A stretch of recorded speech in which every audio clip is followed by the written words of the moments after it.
At 7:17 p.m., I opened the door to VIP room 3 right on schedule. I had decided to handle the table myself because the floor was completely slammed. We had 42 guests seated, 5 tables waiting on entrees, and 1 server who called in sick just an hour before we opened. Sitting dead center at the main table was my father, Richard Vance.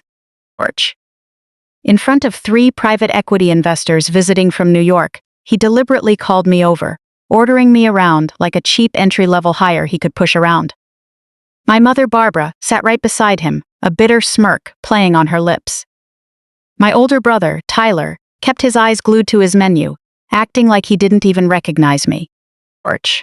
My father cleared his throat, making sure his voice carried through the entire room. He looked at me and said, "Just a penniless little plate passer." I didn't argue, and I didn't try to defend myself. I simply noted down their orders, gave a slight nod, and said, "I'll assign someone else to take care of your table."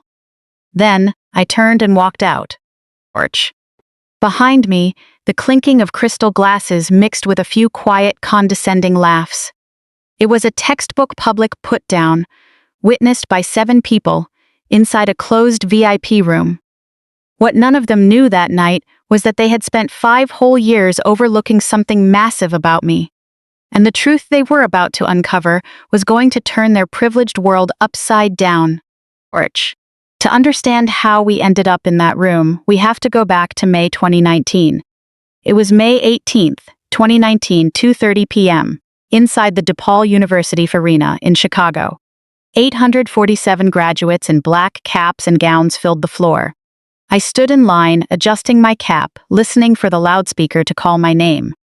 The arena held 6,000 people, and I squinted through the crowd, searching for my family. Row M, seats 14, 15, and 16.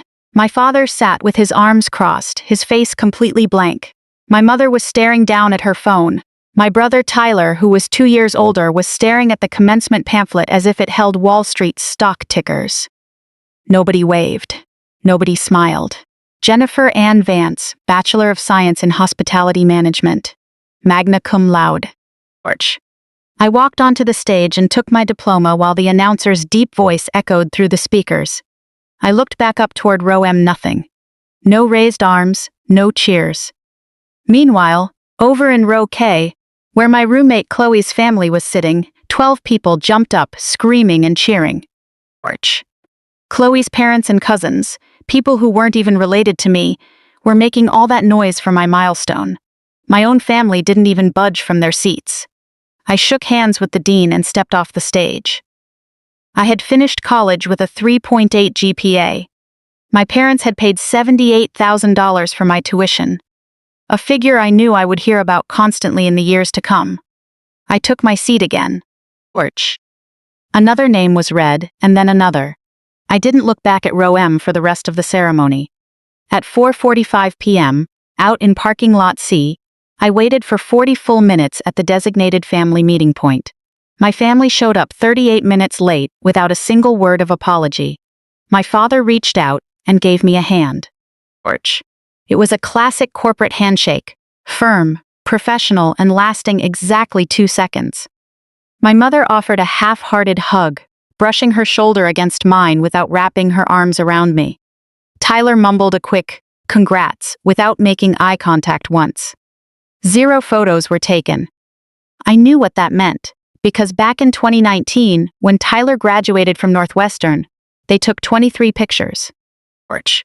We had celebrated that night at Gibson Steakhouse, one of the finest spots in Chicago, running up a $640 bill. I was still a teenager back then, but I distinctly remembered the champagne glasses, the toasts, and my father standing up to deliver a 6-minute speech about Tyler's brilliant future.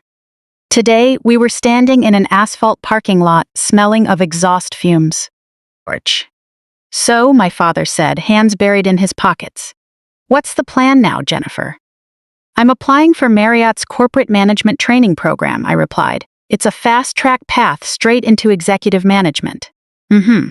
He glanced down at his Rolex. It was 4:47 p.m. The conversation had lasted 6 minutes. No one suggested dinner. No one mentioned celebrating. "We'll catch up later," he said. "Come home for dinner on Saturday, not tonight." "See you Saturday, 5 days."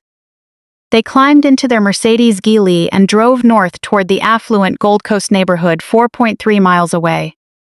I got into my pre-owned 2012 Honda Civic and headed west toward my studio apartment in Wicker Park, also 4.3 miles but in the complete opposite direction. Porch. I sat quietly in my car for 11 minutes before I finally turned the key. The Marriott management track was set to start on July 15th. It required me to move out to their corporate headquarters in Bethesda, Maryland. The position paid an annual salary of $52,000, but I needed $25,000 in upfront capital. That covered the security deposit on company-assigned housing, interstate moving costs, and buying professional attire and living essentials before my first paycheck hit. I had saved $3,400 working work-study jobs during college. I was going to ask my family for help just this once, $25,000. I had already run the numbers.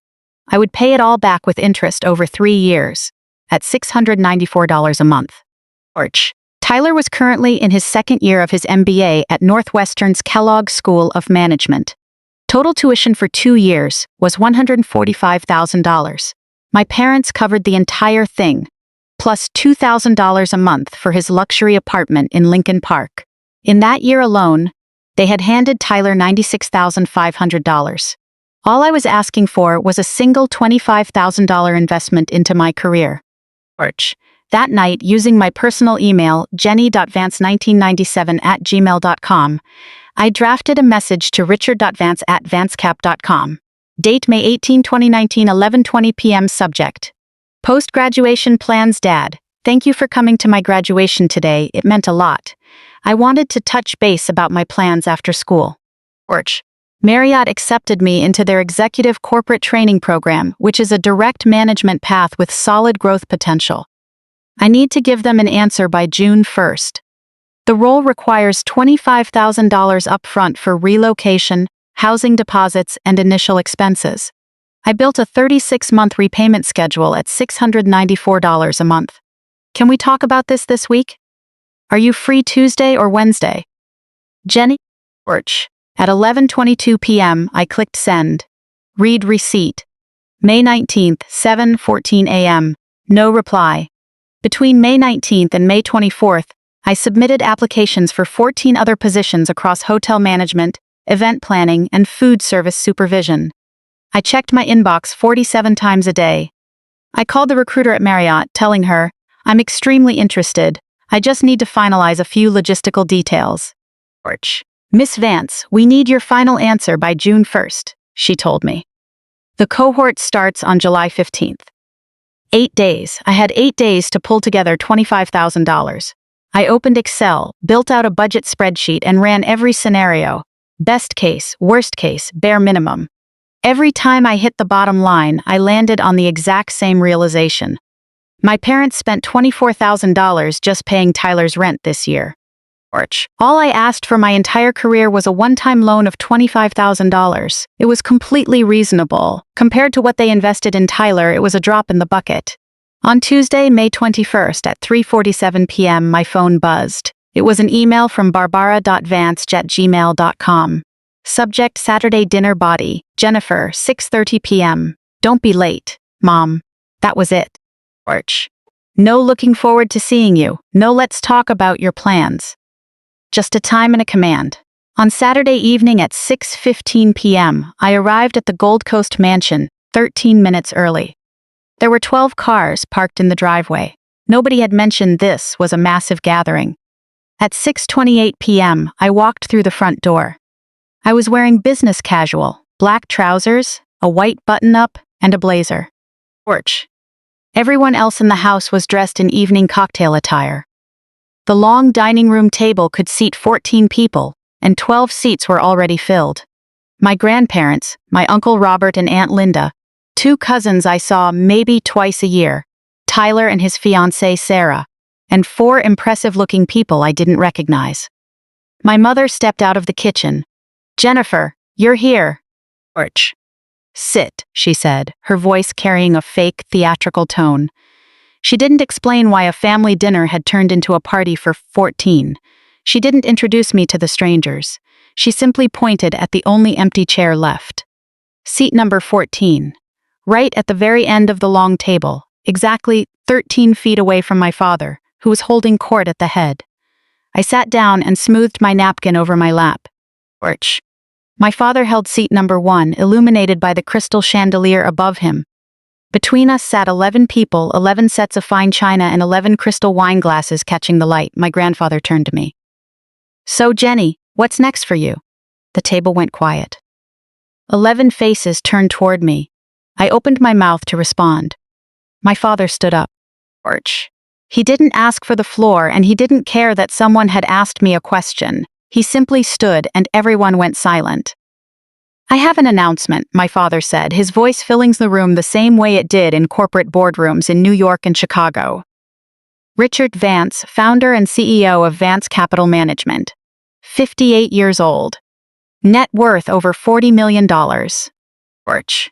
Tyler has been officially promoted to vice president of the firm, effective June 1st. Applause erupted. I counted 47 seconds of clapping. Glasses clinked. Uncle Robert raised his glass. To Tyler and to the future of this family. Tyler smiled, looking modest and perfectly rehearsed. Sarah held his hand tightly. My father waited for everyone to settle down, and then his eyes landed on me. Orch. And Jennifer graduated last weekend. In hospitality. The word hit the table like a dirty shoe. Not Jennifer graduated with honors in hospitality management. Not Jennifer was accepted into a prestigious corporate program. Just a passing dismissive label. Hospitality. Delivered like a consolation prize. Someone cleared their throat. Utensils scraped against plates. Orch. Tyler is building real equity, my father continued. He's securing our legacy, driving this family forward. He paused. Jennifer chose a different path. Hospitality. He repeated the word, and even from 13 feet away, I could clearly see the smirk on his face. Uncle Robert cleared his throat. So, Jenny, what do you actually do with a degree in hospitality? 12 pairs of eyes fixed on me. Orch. My father set his fork down and waited. I took a deep breath. I was accepted into Marriott's corporate management track. It's an exclusive program with only 30 candidates selected nationwide. It's a direct path into operations management, and within 5 years, it leads straight to general manager. The starting salary is $52,000, and the earning potential. My father cut me off. Orch. That's enough, Jennifer. The air in the room turned cold. We invested $78,000 into your education over 4 long years. We are not going to sink more capital into you, just so you can play waitress. My mother took a sip of her red wine, staying completely silent. I tried again. It's not serving tables, it's management. Orch. I have a detailed repayment plan. 3 years, $694 a month. I've budgeted everything out. You're asking us for $25,000 for a glorified hotel job. My father's tone was dead calm. Tyler is overseeing millions in capital with a $120,000 salary. This is a terrible return on investment, Jennifer. We aren't a charity. Tyler stared straight down at his plate. He didn't say a word to back me up. Orch. He didn't mention that Dad paid $145,000 for his MBA, or that Dad handed him $2,000 every month for rent. He just stayed silent. Aunt Linda shifted uncomfortably in her seat. My father leaned back. We have to look at the return on investment. Where is the ROI in this, Jennifer? I felt my face burning. The ROI is a long-term career. The ROI is... Orch. The ROI is you carrying trays through a hotel lobby. Silence. One of the strangers, a man in his 60s, gave an awkward cough. I gave it one last shot, laying out data on the size of the industry. The hospitality industry in America generates $250 billion a year. The career trajectory is solid. General managers easily make 6 figures. Orch. My father let me speak for 90 seconds before cutting in again. You're a glorified waitress with a degree, Jennifer. That is your ceiling.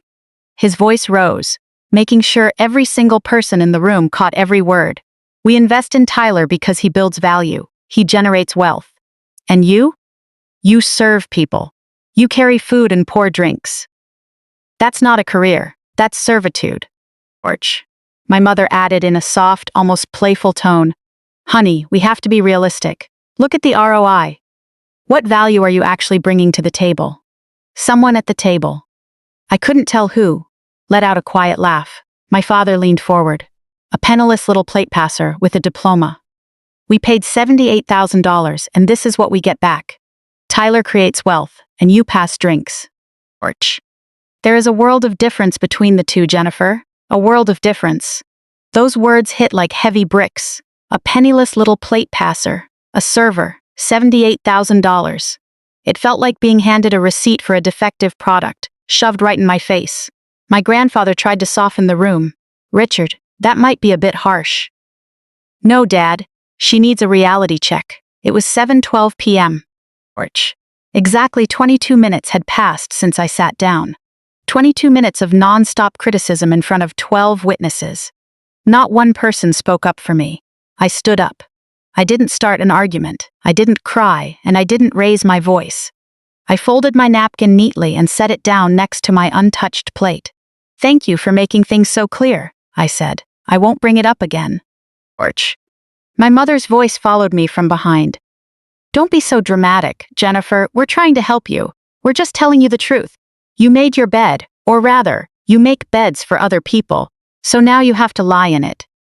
Accompanied by a few scattered, quiet laughs, I walked those 13 feet toward the front door. I didn't look back. The door shut behind me at 7:14 p.m. Orch. I sat silently in my car for 11 minutes before starting the engine. At 7:22 p.m., my phone buzzed. A text from Tyler. That was pretty rough in there. You okay? I didn't answer. I drove through 43 minutes of heavy evening traffic. At 8:40 p.m., I unlocked the door to my 420 square foot studio apartment, which cost $850 a month, split with my college roommate Chloe.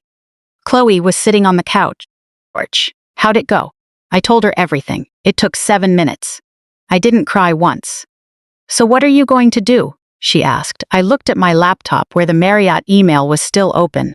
My savings sat at $3,400. Rent was due June 1st, just 7 days away. I needed an income immediately. I'm going to prove them wrong, I said. I don't know how yet, but I will. Orch. At 1:42 a.m., I used jennyvance1997@gmail.com to send a message back to Marriott Recruiting.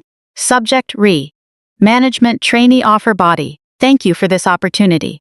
Unfortunately, due to financial constraints, I must decline. If any deferred options become available in the future, please let me know. Best, Jenny Vance.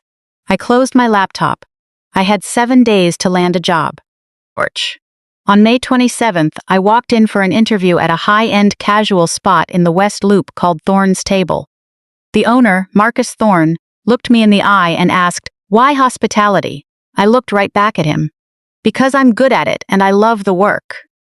Good enough for me. He hired me on the spot. May 29th, 2019 was my first shift. Orch. Marcus was 63, a veteran chef who opened the 70-seat restaurant back in 2004.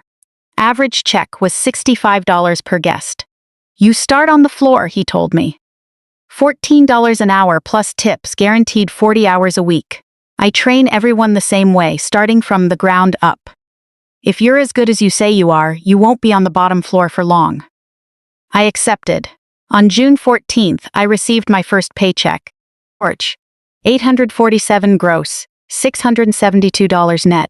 Rent was $850. I took $12 out of my savings, combined it with $178 in tips from that week, and barely scraped together rent. I learned floor management, wine pairings, and how to read a room. I figured out how to bounce between a 4-top celebrating an anniversary and a 2-top having an argument without letting the bad energy bleed over. Marcus watched me closely. Orch. He wasn't a micromanager, he just observed. By my 3rd week, he pulled me aside. You've got natural instincts. You know how to read people. You can't fake that. By the 6th week, he started showing me how the back of the house worked.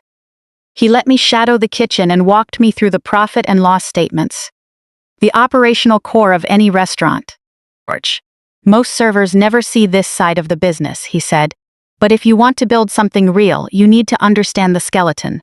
I took notes in a $2 spiral notebook: vendor pricing, food cost percentages, labor costs, overhead. By the end of summer, I had filled 47 pages. On August 15, 2019, at 3:47 p.m., my phone buzzed. A text from Mom. Tyler's engagement party. Porch. Saturday, August 17th at 6 p.m. Family only. I stared at the words, family only. I texted back, I am family. What time should I arrive? Read. No reply. On August 16th at 11:20 a.m., my phone rang. It was my mother.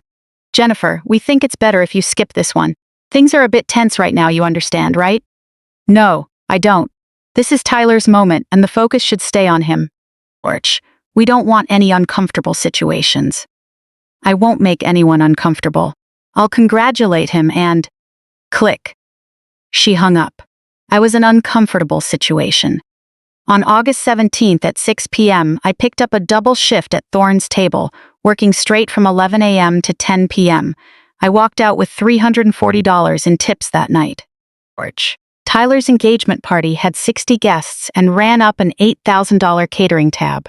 I saw the pictures later on Instagram. Sarah's account was public. There was a full family photo. My parents, Tyler, Sarah, my grandparents, Uncle Robert, and Aunt Linda. 9 people in total. I wasn't there.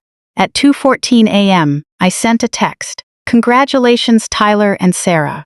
Wishing you both all the best. Delivered. Porch. Read August 18th at 9:02 a.m. No reply. By autumn 2021, a dynamic had settled in. On holidays, I sent a brief text. November 28, Thanksgiving. Happy Thanksgiving. Hope you all are doing well. December 25, Christmas. Merry Christmas. Hope you're having a great day with the family. I got a response about 1/3 of the time. Porch. When my mother did reply, it was always the same 2 words. You too. No, how are you doing? No, what are you up to? No calls, no invitations to family events. I stopped expecting anything. I put my head down, focused on my work, and saved every dollar I could. I set aside $200 to $400 every month. My emergency fund slowly grew. By December 31st, 2019, I had $6,200 saved. Porch. In 7 months, outside of my outgoing texts, there was 0 contact, 0 apologies, and 0 recognition.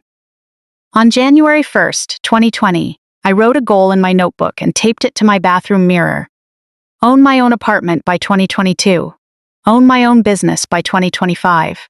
I read it out loud every morning. In January 2020, Marcus promoted me to lead server at $16 an hour. Porch. He started having me assist with scheduling, inventory checks, and vendor calls. Do you want to run your own place someday? He asked. Yes. Then you need to know how the machine operates, not just how to smile and carry plates. Porch. I learned how to negotiate with suppliers, read financial statements to spot waste, keep food costs between 28% and 32%, and structure schedules to avoid overtime while keeping service tight. It was a free masterclass in business operations. Marcus didn't owe me anything, but he shared everything he knew. My notebook hit 47 filled pages. By March 1st, my savings reached $7,800. Porch. Then came March 15th, 2020, at 5:47 p.m. The state ordered a complete lockdown. All restaurants were shut down indefinitely. Thorne's table locked its doors. I was out of work. On March 16th, I filed for unemployment. The maximum benefit was $378 a week. My rent was $850. Utilities were $110. My essential monthly expenses sat at $960. Unemployment barely covered it. Porch. My savings became my absolute lifeline. Week 1, $7,800 in savings. Week 4, $6,400. Week 8, $4,200. Week 12, $1,600. Watching those numbers drain was terrifying. Chloe offered to cover my half of the rent. Don't worry about it, pay me back whenever, I'll cover my share, I told her. I'm not a charity case. But the balance kept dropping. $1,640. $940. Porch. At that burn rate, I had about 18 weeks before I was completely wiped out. On June 1st, 2020, my savings hit $940. Rent was due. I paid my $425 share, leaving me with $515. I applied for 23 jobs. Grocery stores, delivery driver, Amazon fulfillment, anything. Only 2 got back to me. Instacart approved my application, and I started on June 8th. It paid roughly $18 an hour, but the hours were completely unpredictable. Some weeks I made $420, other weeks only $190. It wasn't enough. June 15th. Week 11. I sat on my bed staring at my phone for 14 minutes. I thought about calling my father. I thought about typing out, "I need help, just $1,000 to get me through next month. I'll pay you back." Then his voice echoed in my head. "We invested $78,000 in you, Jennifer. We aren't a bank." I put the phone down. I was ready to exhaust every option before asking them. On June 29th, 2020, at 2:14 p.m., an unknown number rang. I picked up. "Jenny, it's Marcus." On July 10th, 2020, Thorne's table reopened at reduced capacity, running 35 seats instead of 70 under state guidelines. He called me first. "I'm bringing back a core team. I want you as assistant manager. $18 an hour, guaranteed 35 hours. Full health coverage after 60 days. Are you in?" I sat there and cried for 4 straight minutes. It was the first time I had let myself cry since that dinner. I'm in. July 13th was my first day back. It felt like breathing real air again. $18 an hour times 35 hours, $630 a week. After taxes, that was $2,520 a month. My savings stopped bleeding out. On September 10th, my health insurance kicked in. More importantly, Marcus kept teaching me. From July through December 2020, he passed down every piece of business strategy he had. When you negotiate with suppliers, never take the first quote. They build in room for you to push back. Inventory control has to be razor sharp. Overstock and you're burning cash. Understock and you lose sales. Schedule for revenue, not comfort. Keep it tight when it's slow, fully staffed when it's busy. Look at the numbers to see where you're bleeding. Plug the leaks, and the business stays alive. Customer psychology. People don't just want good food, they want to feel seen. I absorbed every word. By December, my notebook had reached 104 pages.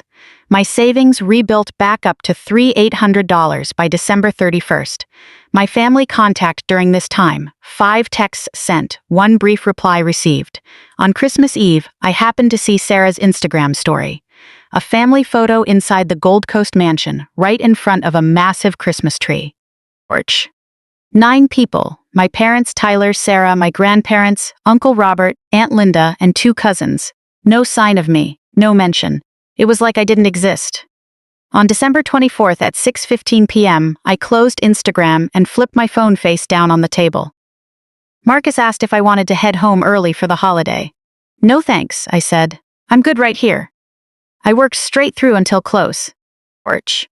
On January 14th, 2021, at 10:40 p.m., after the shift ended, Marcus and I were the last ones left in the building. He poured 2 fingers of Johnny Walker and slid a glass across the bar to me. "Tell me your 5-year plan," he said. I hesitated. Aside from Chloe, I had never laid out the whole plan out loud to anyone. "I want to open my own spot. I'm completely sure of it." "Walk me through the details." I talked for 18 minutes straight. I explained my vision.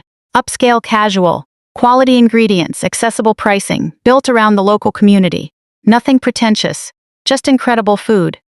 40 to 50 seats, main dishes between $28 and $42.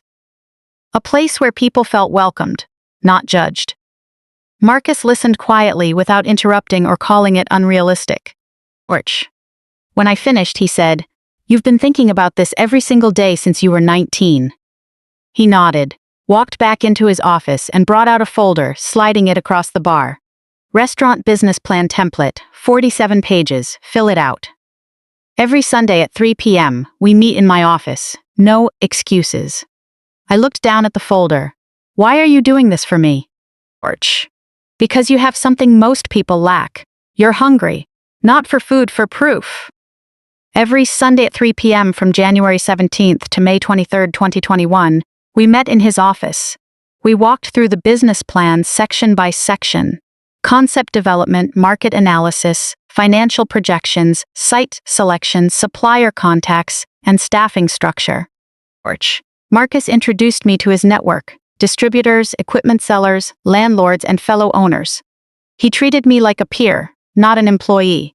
By March, I had completed 34 pages. Restaurant name: The Finch. Modern American, 40 to 50 seats. Entrees from $28 to $42. Locally sourced ingredients. Target startup capital, $125,000. Marcus asked, "Have you mentioned this to your family?" "No." Porch. "Why not? They haven't earned a seat at this table." He gave a quick nod and dropped the subject. On June 17, 2021, Marcus introduced me to Daniel Cho, an angel investor focused on food and beverage concepts. We had a 1-hour pitch meeting at a coffee shop in Logan Square. I presented my concept, financial models, positioning, and execution timeline. Daniel asked 24 detailed questions. I gave solid answers to 21 of them. The 3 I didn't know, I handled directly. "I don't have that answer right now. I'll do the research and get back to you by Friday." I delivered those answers on Thursday, June 29th. Date: June 29, 2021, 2:14 p.m. From Daniel@choventures.com. Subject: Investment term sheet. Jenny, I'm in. $40,000 for a 20% stake. Let's touch base this week on terms. Daniel. I read that email 6 times. In July, I applied for an SBA loan and was approved for $85,000 at 6.5% interest. Total capital, $125,000. Timeline: sign the lease in September, build out September through November, open doors in November 2021. On July 4, 2021, I sent a brief holiday text to my family. Happy 4th of July. Delivered, no reply. That exact same day, Daniel wired $40,000 into my commercial account. Between my 2 support systems, only one actually showed up. From August to October 2021, I gave Marcus 6 weeks' notice as a professional courtesy. He backed me completely. "I'll miss having you here," he said, "but you're ready." He sold me used kitchen equipment at cost. A walk-in cooler, prep tables, and shelving. Equipment worth $12,000 on the market, he let me have for $8,400. "Just pay it forward down the road," he told me. I teared up twice. Once when he handed over the equipment, and once when he said, "I'm proud of you." Nobody in my family had ever said those words to me. On October 30th, my final shift at Thorne's table ended. Marcus poured us 2 glasses of whiskey again. "You're going to build something great," he said. "When the time comes, don't forget that you were capable all along. They were just too blind to see it." My voice caught, so I just nodded. On November 11th, 2021, at 11:59 p.m., I stood alone inside the empty space. The Finch, located in the West Loop. 2,400 square feet, 40 tables set with crisp silver and folded napkins, dim lighting throughout. Opening day was tomorrow.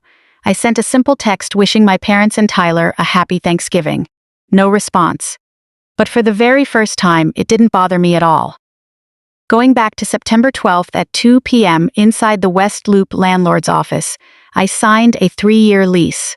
Base rent was $4,200 a month plus utilities. 400 square feet on a corner lot with a full commercial kitchen and patio space for spring and summer. Personal guarantee required, no big corporate backing. My hand shook on the first page, but by page 3, it was steady. The landlord, Ed Kowalski, looked over his glasses at me. "This is a massive commitment for someone your age. Are you sure about this?" "I know exactly what I'm signing." 36 months times $4,200, $151,200 total obligation. $8,400 security deposit. First 2 months up front. Payment due on signing $12,600. I wrote the check, the funds cleared, and I walked out with the keys. I stood outside the building for 8 minutes, taking in the windows, the entrance, and a space that was completely mine. I snapped a single photo, not for social media, just for myself. From September 15th to November 10th, 8 full weeks, I acted as my own general contractor with Marcus advising me. I hired electricians, plumbers, HVAC technicians, and painters, while getting my own hands dirty painting walls, building furniture, and mounting artwork that Chloe designed specifically for the space. Porch. Working 14-hour days on 5 hours of sleep, I lost 11 pounds, but I didn't care one bit. On October 4th, an invoice arrived for kitchen equipment installation totaling $18,400, due October 15th. I paid it early on October 12th to establish solid vendor credit. My build-out budget was $62,000, and actual expenses came in at $58,200, leaving me a $3,800 cushion. Porch. Equipment ran $34,000, furniture and fixtures $12,800, and permits $6,400. On October 29th, the health inspection took place. The inspector flagged 3 minor items: hand-washing sign placement, temperature log location, and grease trap records. I resolved every issue that afternoon. Porch. Re-inspection on November 2nd passed cleanly, and the operating license was issued with 10 days to spare before opening. I built out my team by interviewing 47 applicants and hiring 8 core staff members. My sous chef, Carlos, 34, brought Michelin star experience. A major win for a new establishment. Porch. I was honest with him. I can't pay top dollar yet, but as we grow, you'll have equity options and full creative input. This isn't just my kitchen, it's ours. He accepted. I brought on 2 line cooks, 3 servers, including Chloe part-time, a bartender, and a dishwasher. Starting wages: sous chef at $22 sporce, line cooks at $17, servers at $12 sporce plus tips.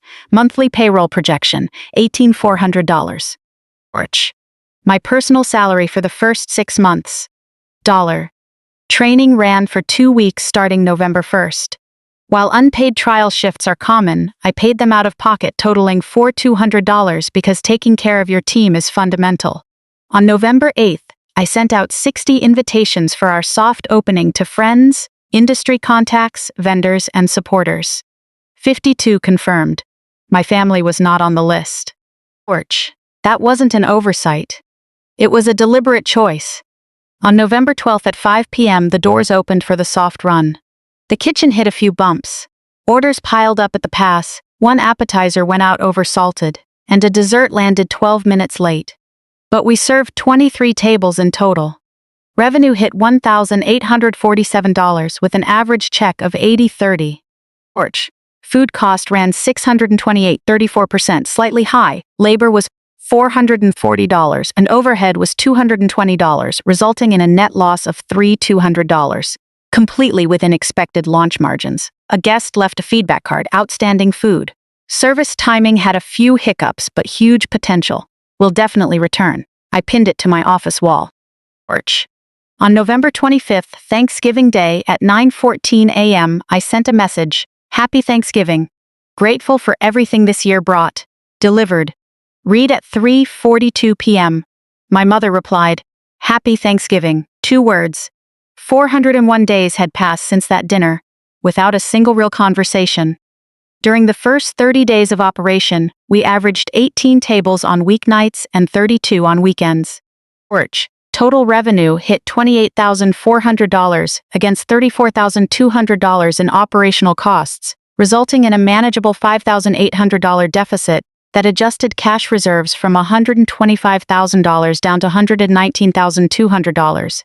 I stayed focused and refined operations. We adjusted menu prices up by 8%, tightened waste controls, and streamlined prep workflows, aiming for break-even in month 2. Porch. Yelp reviews began coming in. 12 reviews averaging 4.2 stars, with 34 repeat guests representing 8.3% of total foot traffic. The target for month 2 was pushing repeat clientele to 15%. December 24th, Christmas Eve, I insisted on staying open. We served 38 tables and brought in $2,640. My family posted on Instagram. Porch. 11 people were gathered at Tyler's mansion, enjoying a catered high-end dinner from Gibson's Steakhouse. My name wasn't mentioned anywhere. Meanwhile, I was standing in my kitchen, carefully plating a sea scallop with a smile on my face. January and February of 2022. Chicago winter. It is absolute death for restaurants. Porch. Foot traffic dropped through the floor because nobody wanted to walk 4 blocks in 12-degree weather, so I fought back. I launched a Valentine's Day special: introduced a regular loyalty card with a buy 10 get 1 free deal, and partnered with a theater 2 blocks away for a pre-show fixed menu. Weekdays plummeted to 14 tables, while weekends hovered around 31. Cash flow was dangerously tight, and I still wasn't taking a paycheck. Carlos asked me, "Do we need to cut staff hours?" I told him, "Not yet.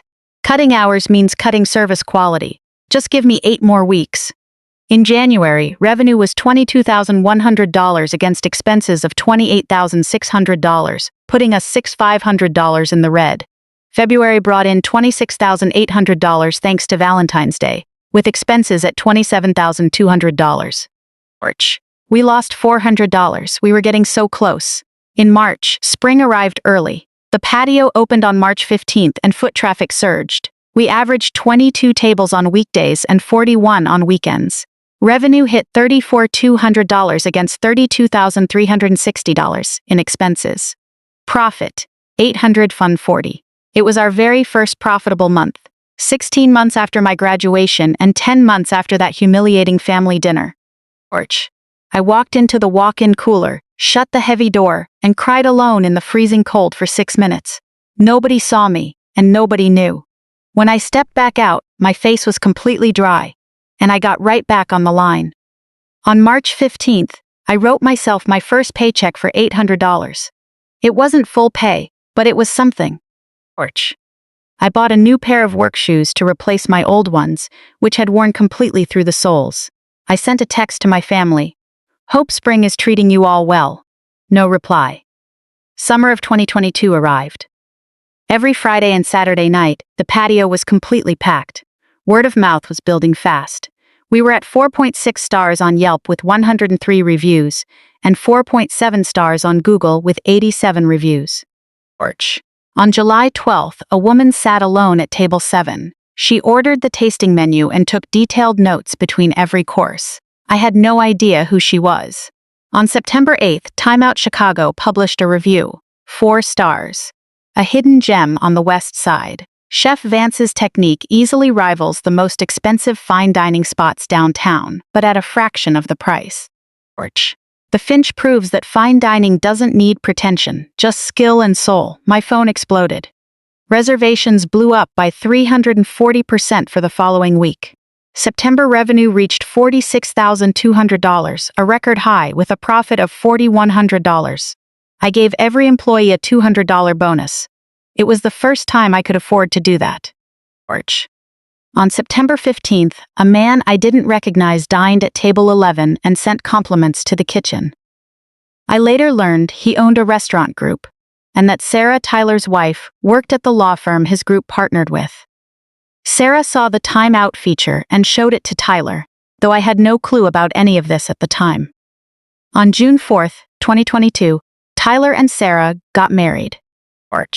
180 guests at the Four Seasons in Chicago. The estimated cost was $85,000, and my parents picked up the whole bill.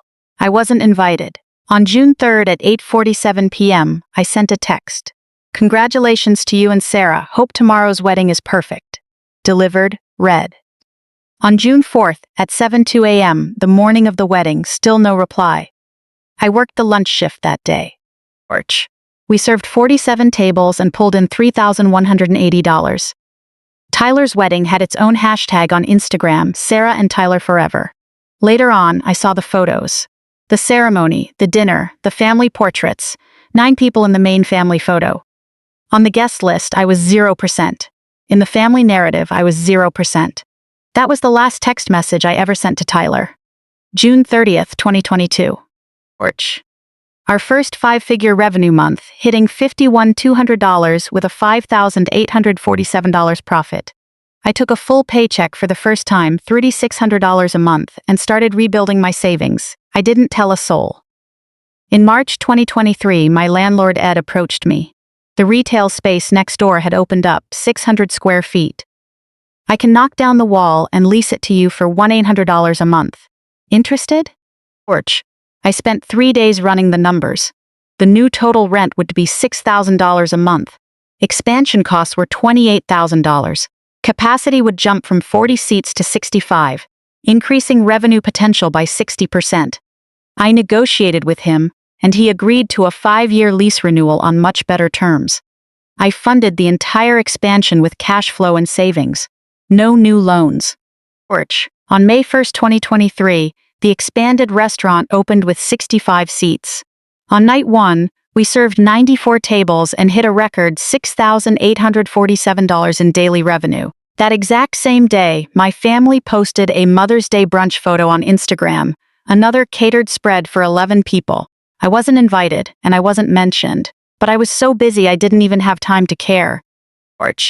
Average monthly revenue reached $68,400, bringing annual revenue to $820,800. Monthly expenses averaged $54,200, leaving an annual profit of $170,400. My annual salary was set at $54,000, finally a realistic figure. Staff grew from 8 to 14 people. Carlos became a partner with a 5% equity stake.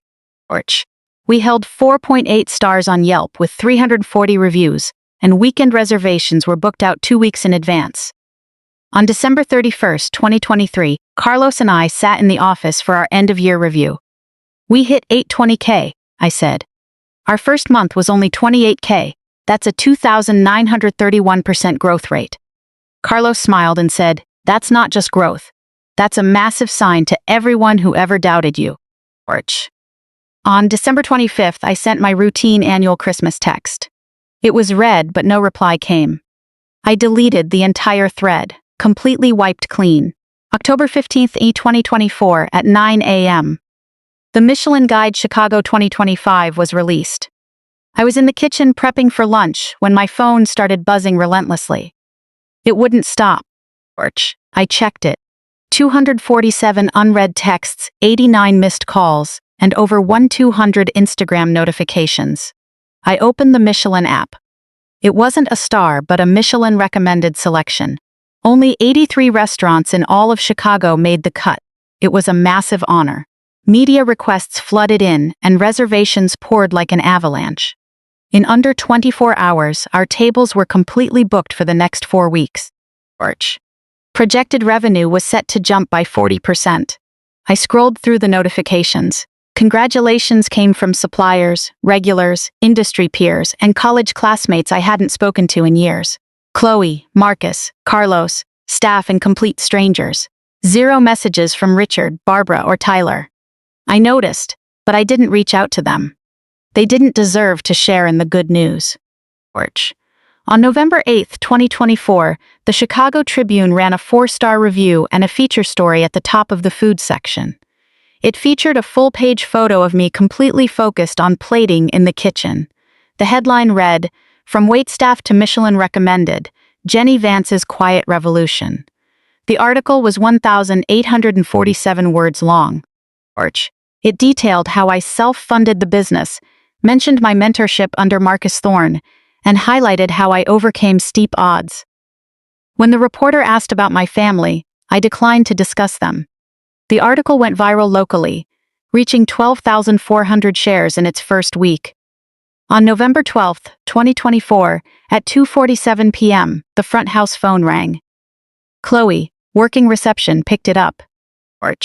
Reservation for 7 people, Thursday, November 14th at 7 p.m. VIP room 3 requested. A pause. Name on the reservation, Richard Vance. I was standing 10 feet away and heard every word clearly. I froze for 4 seconds. Chloe looked over at me, asking with her eyes. I nodded, "Take the reservation." I arrived at the restaurant earlier than usual. I opened the reservations system and stared at the screen for 90 full seconds. I could have canceled it, made up an excuse about being overbooked, or claimed the room was reserved for a private event. But I didn't. I thought to myself, let them come. Let them see. I prepped the kitchen, reviewed the shift schedule, and checked the setup for VIP room 3. 1 round table, 7 chairs. Offering the $95 per person chef's tasting menu or a la carte options. At 3 p.m., I assigned the server. Elias would handle VIP room 3. He was a senior server who had been with me for 3 years. I had no intention of serving that room myself, but dinner rushes are unpredictable. Why did my father choose the Finch? His executive assistant, Lisa, had booked it through OpenTable. Orch. He needed an impressive spot to host 3 private equity investors from New York, who were considering a $15 million investment in Vance Capital. He wanted to make a statement, show off cutting-edge Chicago dining, and demonstrate good taste.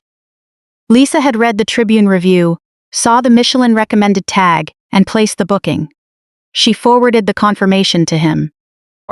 From lisa.chen@vancecap.com to richard.vance@vancecap.com. Date, November 12, 2024, 2:43 p.m. Subject, Thursday dinner confirmation. Richard, I have booked Thursday dinner for you and the NYC clients at the Finch. Michelin recommended 4 stars from the Tribune, 7 p.m. VIP room 3 confirmed. Details attached. Lisa.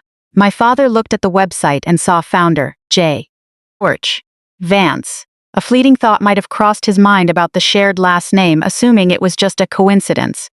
But he didn't Google my name, didn't click the About page, and did zero background research. It was his biggest mistake. November 14th, 6:42 p.m. My mother texted my father from the car. Mom, do you know who owns this restaurant? Dad, no, just some lucky chef. Why? Mom, the website says the owner is J. Vance. Dad, there are 40,000 Vances in Chicago. It's got nothing to do with us. At 7 p.m. sharp, a black Cadillac Escalade pulled up. 7 people stepped out. Richard, 58, Barbara, 56, Tyler, 31, Sarah, 29, and 3 investors from New York. James Crawford, 52, Susan Chen, 47, and Robert Martinez, 50. The average age at the table was 46.1, with a combined net worth around $340 million. The pure irony of it was that at that exact moment, I was in the kitchen prepping vegetables. At 7:02 p.m., Chloe walked back to the expo station and found me. Your family is here. VIP room 3. I know. Elias has the table. But at 7:15 p.m., the Thursday dinner rush fully hit. There were 42 guests in the main dining room, 5 tables pushing for entrees. And the kitchen hit a brief bottleneck after Carlos slipped on a wet mat, setting the line back 2 minutes. Elias was juggling 4 tables at once, and another server, Emma, had called in sick an hour earlier. We were short-handed. I was managing Expo, but I had to step onto the floor. I grabbed an order pad. I'll handle the greeting in VIP 3, I told Elias. You follow up on the course delivery. Elias looked at me. Are you sure? It's fine. It's just another table. I knew it wasn't just another table, but I chose to walk toward that door anyway. At 7:16 p.m., I walked toward VIP room 3. I wore a black apron over a crisp white chef coat, my hair pulled back tightly, posture straight. My hand rested on the doorknob. I took a deep breath and pushed the door open. At 7:17 p.m., I stepped inside. The room was warmly lit, wine glasses set, and the bread basket freshly delivered. 7 faces turned to look at me simultaneously. My mother recognized me first, her eyes instantly widening. My father looked up from his menu. He froze, his eyes scanning my face twice to confirm. Tyler stopped mid-sentence, his fork hovering in mid-air. The 3 New York investors didn't know me. They had never met me. I stood at the end of the round table with an effortless, professional smile. Good evening. Welcome to the Finch. I'm Jenny, and I'll be taking your order tonight. My mother leaned close to my father's ear and whispered, That's Jennifer. My father lowered his voice and replied, I see her. Then he raised his voice, adopting a performative tone for the table. Everyone, this is our daughter. She works here. James Crawford, the lead partner, looked over with polite interest. Oh, Richard, you know our server? My father leaned back in his chair, a familiar smirk creeping onto his face. Unfortunately, yes. He stared right at me. It was a show. He wanted to demonstrate to the investors that he was grounded, that he had a family with complex dynamics, and that he was the patriarch in complete control. He gestured for me to come closer.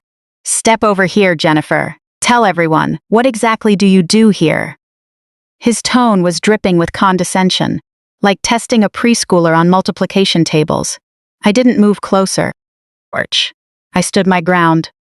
I'm here to take your order and ensure you have an exceptional dining experience tonight. My father let out a short, tightly controlled laugh. You see, gentlemen, this is my daughter. We spent $78,000 on her college education, and this is where she ended up. James Crawford shifted uncomfortably in his seat. I remained still, pen suspended over the order pad. Orch. What can I get started for the table to drink tonight? I completely ignored his provocation. My father turned to James, raising his voice slightly. Just basic restaurant help. That's her reality. He spoke clearly and loudly enough for the room. We tried to help her, tried to steer her toward a proper career, but this is what she chose. Orch. My mother added in her soft, almost playful tone. We paid for her education and look, now she's serving us drinks. She let out a quiet scoff.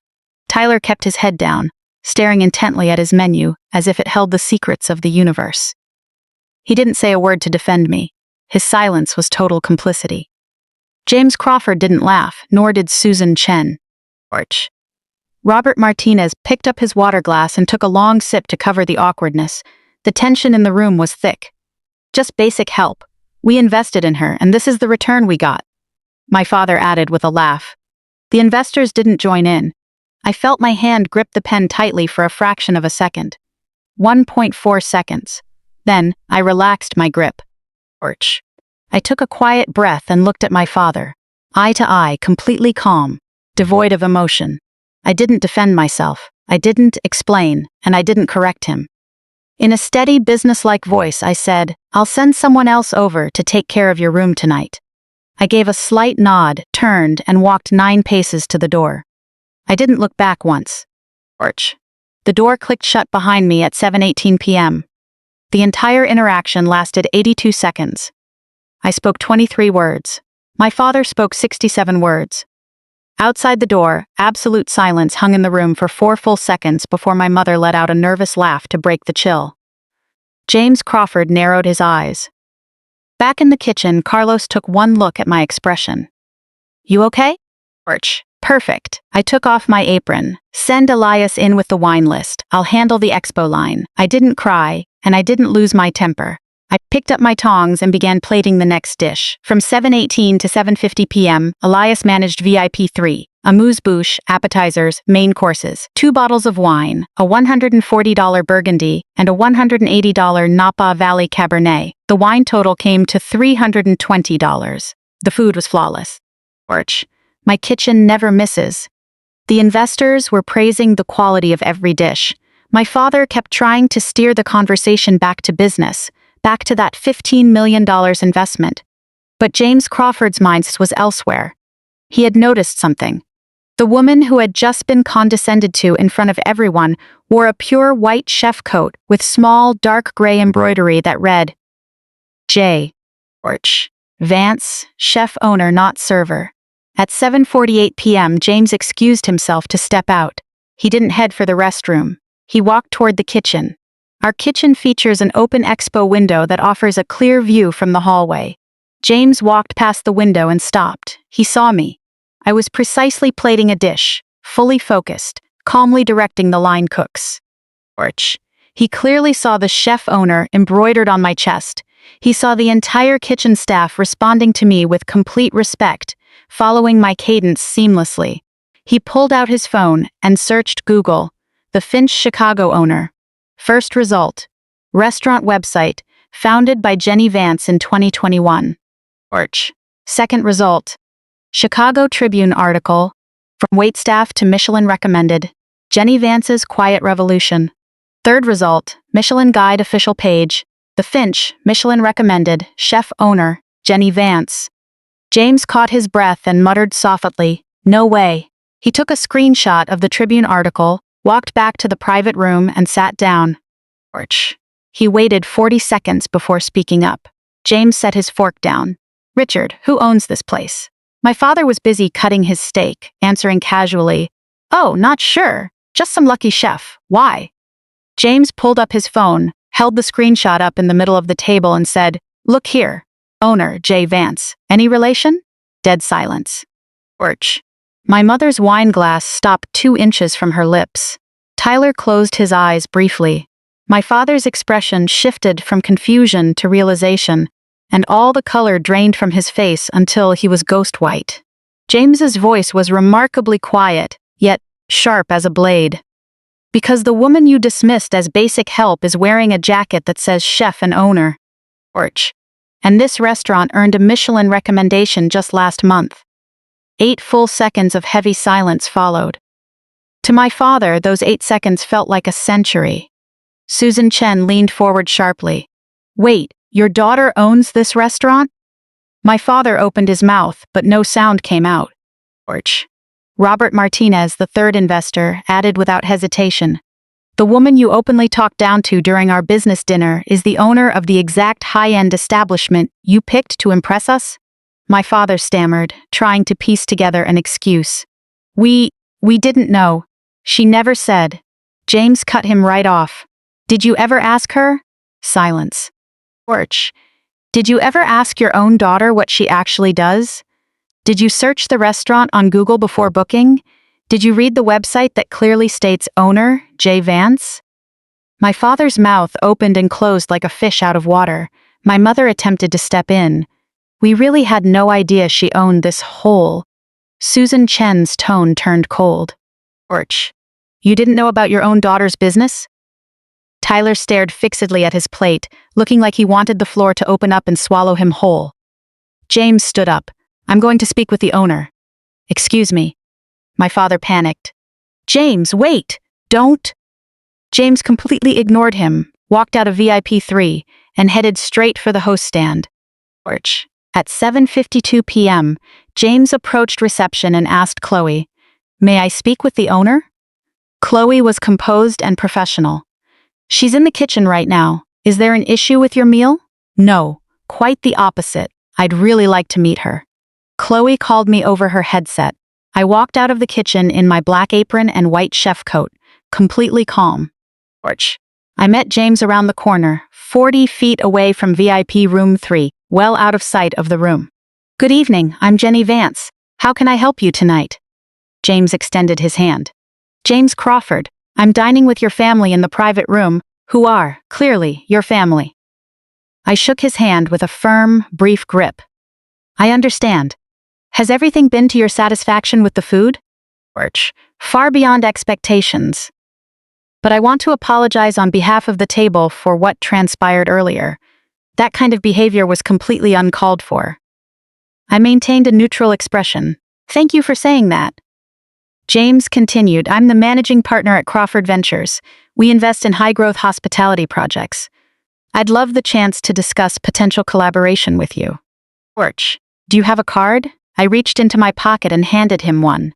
Jenny Vance, owner, executive chef, The Finch. It's a pleasure to connect, I said. Though I should mention, I'm not actively seeking outside investors. Our cash flow is very healthy, and we're expanding organically. I kept my delivery measured, calm, and completely grounded. No desperation, no rush, in total control. Orch. James smiled and snapped a photo of the card with his phone. Would you mind stepping over to our table for a moment? I paused. Your table is in VIP 3, with my family. I know, James said, a sharp glint in his eye. I think they need to hear this.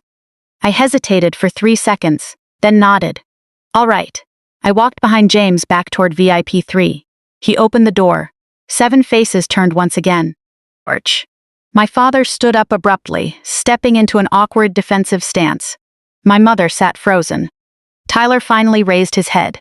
I stepped inside and stood next to James. I didn't sit, and I didn't look directly at my family. I just waited. James addressed the room. Everyone, this is Jenny Vance, the owner and executive chef of The Finch. Miss Vance, thank you for joining us. Orch. At 8:03 p.m., my posture was straight, hands resting naturally, expression serene.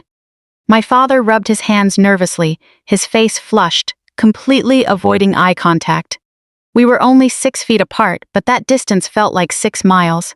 James looked at my father and said bluntly, Your daughter built this entire brand from scratch in 3 years.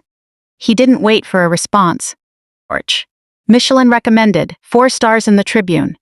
And I assume you're profitable? I nodded. We are. Completely self-funded? No family capital? An SBA commercial loan, plus initial backing from an angel investor. Not a single cent of family money, I said, looking right at my father. James turned back to him. That is more impressive than most portfolios I see on Wall Street. And you called her basic help. Dead silence. I spoke up, my voice steady and clear as ice. I have served tables, when we're short-staffed, like tonight. I step in. I'm also the owner, executive chef, HR manager, bookkeeper, and occasional dishwasher. That's what running a business actually looks like. The temperature in the room plummeted. The investors, James, Susan, and Robert, showed unreserved respect. My family's faces were a mix of shame, shock, and defensive panic. At 8:04 p.m., my father tried to recover. Jennifer, we didn't realize you, because you never asked, I interrupted softly, my voice cold. You just made arrogant assumptions. I took a step forward. For 5 full years, you never asked how I was doing, what I was building, or if I needed anything. You decided I was a failure. And tonight, you tried to demean me in front of your clients just to make yourselves feel superior. I paused. But the reality is, you are sitting at my table, eating food prepared by my kitchen, inside a business I built without a single thing from you. The entire statement took just 34 seconds. They were the longest 34 seconds of my father's life. I turned to leave. James called out, Miss Vance, when can we schedule that follow-up conversation? Call my office number on the card next Monday, I replied, pulling 2 more cards from my pocket to hand to Susan and Robert. Then I stepped out, and the door closed behind me. Silence reigned for 11 straight seconds. Susan Chen broke it. Richard, what was that? From 8:05 to 8:40 p.m., the investors completely dropped all talk regarding the $15 million deal. Instead, they peppered my father with questions about me. How long has she been open? You honestly had no idea. Why didn't you back her business? My father attempted to deflect.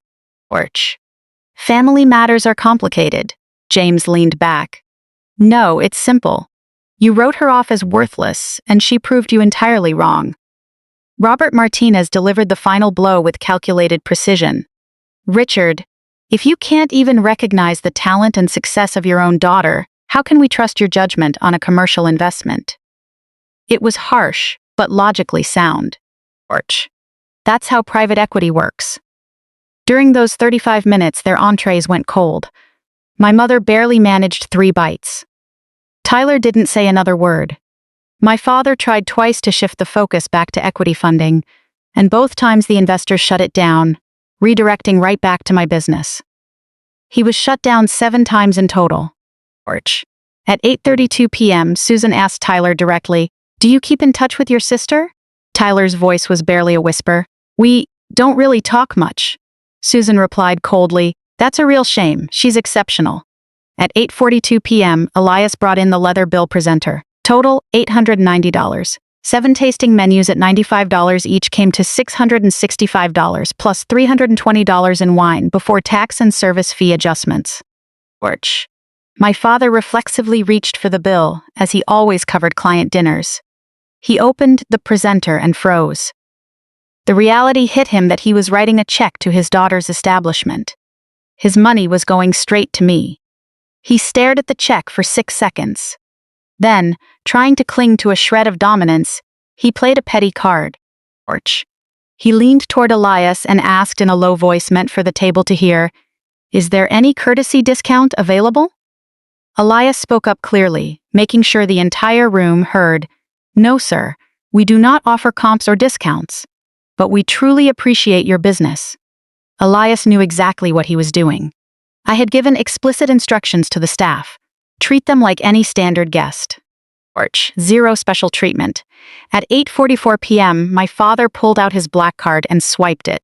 On the tip line, he wrote in 15%, which came out to $133.00. Not the standard 20%, not a generous 25%, just 15%. It was a small passive-aggressive jab.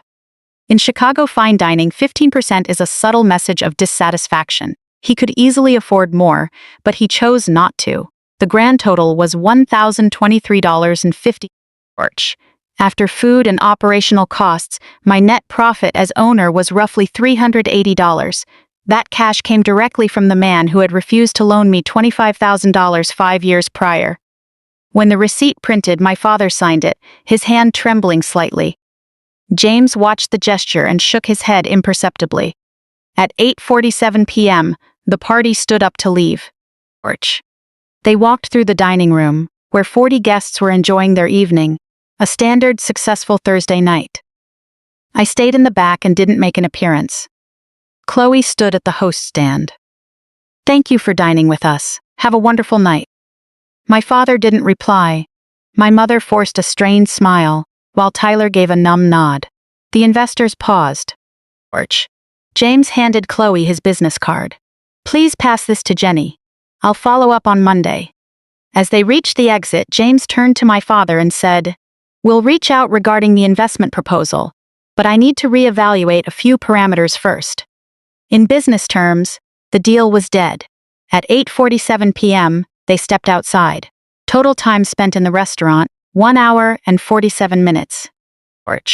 Total tables served that night, 47.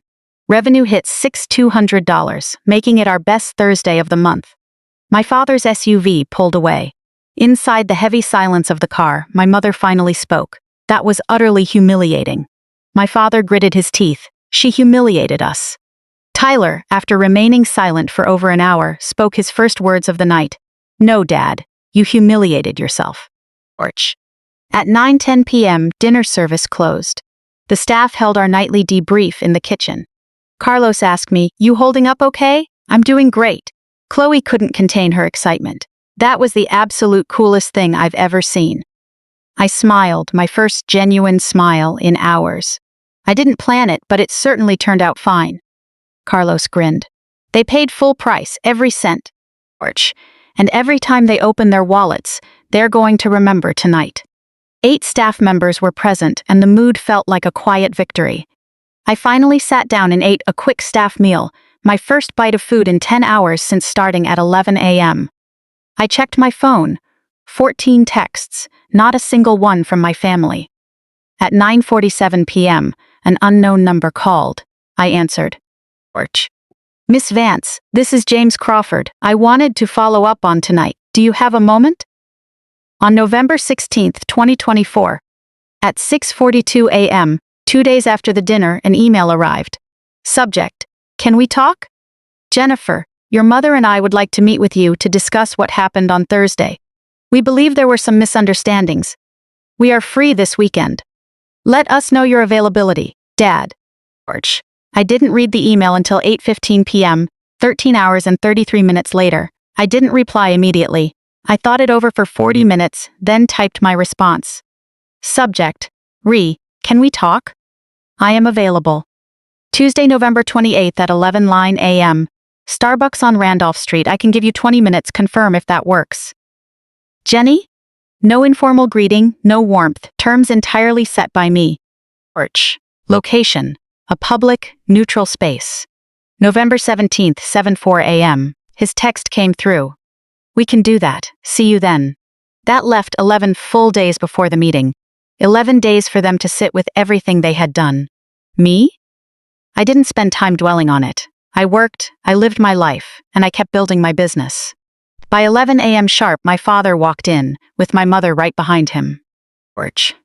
I had expected just him, so seeing her was a slight surprise, but it didn't change anything. They grabbed a latte and a tea, then sat down across from me at a tiny round table inside a noisy Starbucks, surrounded by 14 other customers. My father cleared his throat. Jennifer, we want to apologize. I raised my hand, cutting him off. Stop. Let me speak first. I placed my phone right in the center of the table and opened the timer app. You have 20 minutes. I'm taking the first 10 and the rest is yours. When the time is up, I leave. Understood? It was 11:02 a.m. by then, since ordering took 2 minutes. I tapped start, and the screen began counting down from 20 minutes. My father gave a stiff nod. 5 years, 7 months, and 10 days ago, I began, you told me I was nothing more than a server with a worthless college degree. I laid out the exact timeline, hitting them with cold, hard facts. The family dinner on May 24th, 2019. The rejected $25,000 business loan. The public embarrassment in front of 12 relatives. Orch. The summer of 2019, where I ended up unemployed, working for $14 an hour, scraping by until my bank account dropped to a desperate $940. I admitted that I had considered asking them for help back then, but I chose not to. I told them how I built my restaurant with $125,000, without a single dime from them. Orch. How it became profitable within 10 months, earned a Michelin recommendation, and was projected to bring in $1.2 million the following year. I laid out every number, every date, and every fact without letting any emotion spill over. In 5 years, I sent 24 holiday texts. I got 9 two-word replies back, 0 phone calls, 0 visits, 0 times asking if I was okay. Orch. The timer showed 6 minutes and 14 seconds left. You wrote me off. You humiliated me publicly twice, once at your dinner table, and once in my own restaurant. My father tried to speak up. Jennifer, I'm not finished, I said, pointing at the screen. 5 minutes and 47 seconds. You had 5 years to get to know who I really am, instead of treating me like a disappointment. Orch. When you saw me at my restaurant that night, you could have asked how I was doing. Instead, you chose to put me down in front of your investors.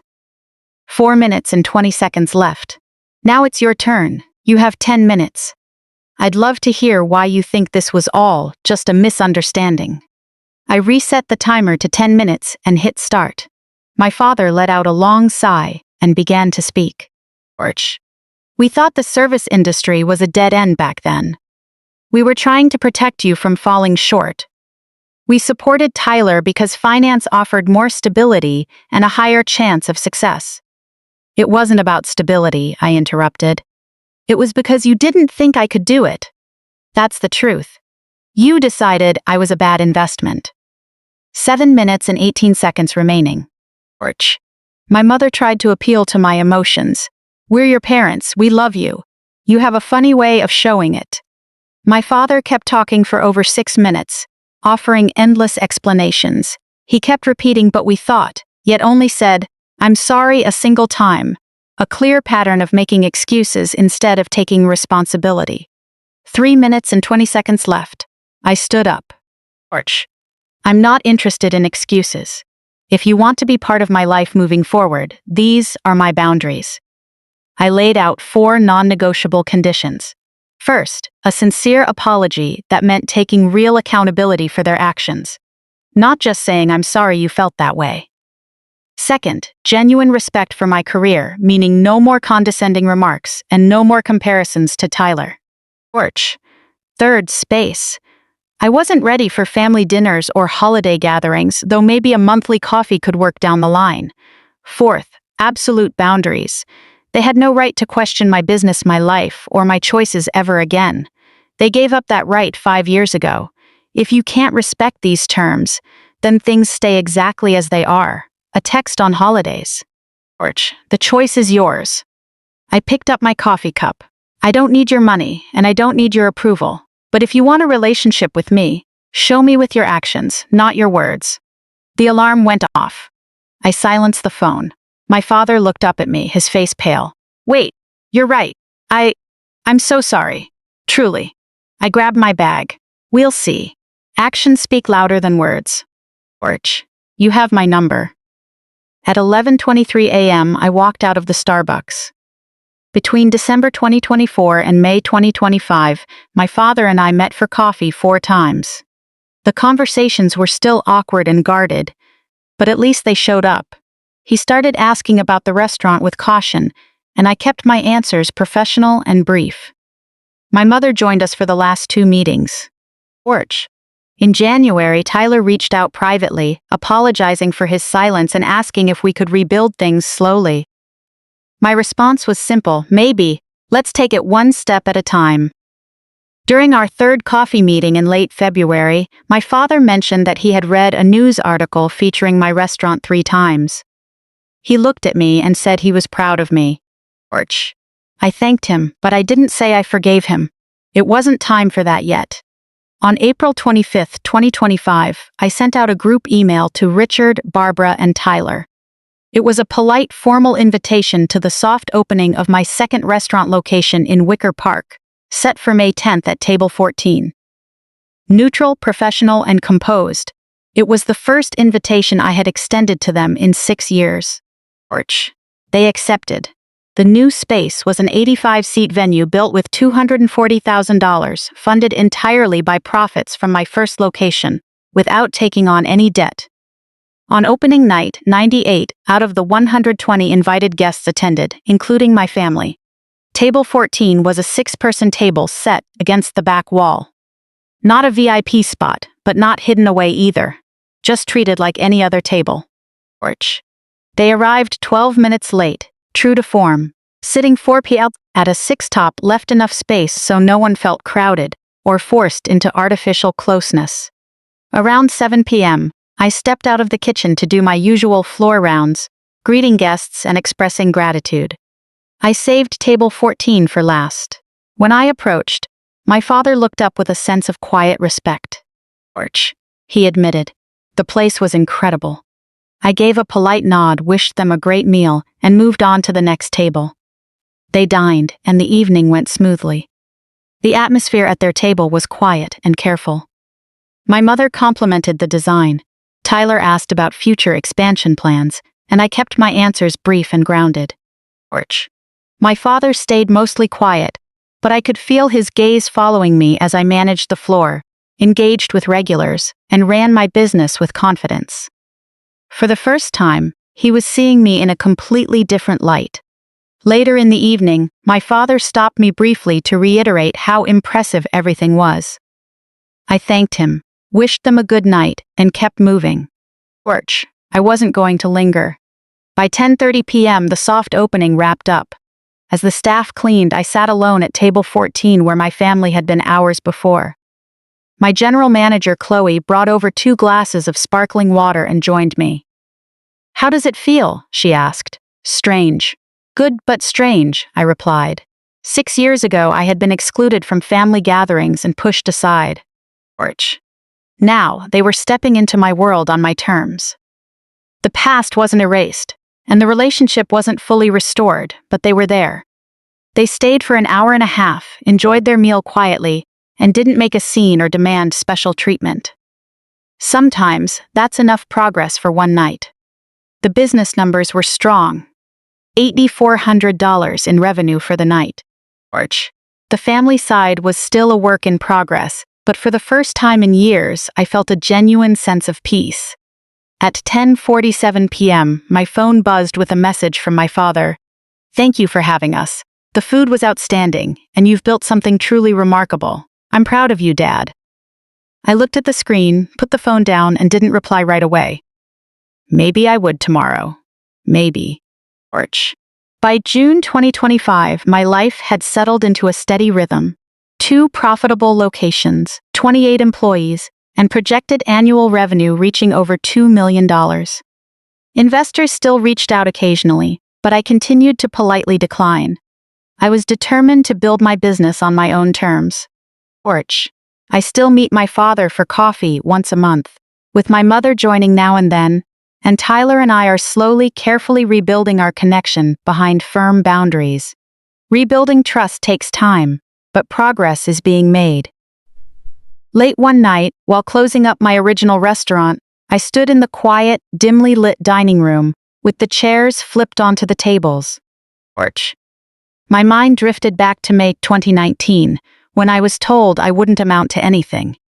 They had written off my future, but I didn't spend my life trying to prove them wrong. I simply focused on proving to myself that I was right. I still send holiday texts, and sometimes we meet for coffee. It isn't a picture-perfect storybook ending, but it's a life I earned on my own terms. And that is more than enough.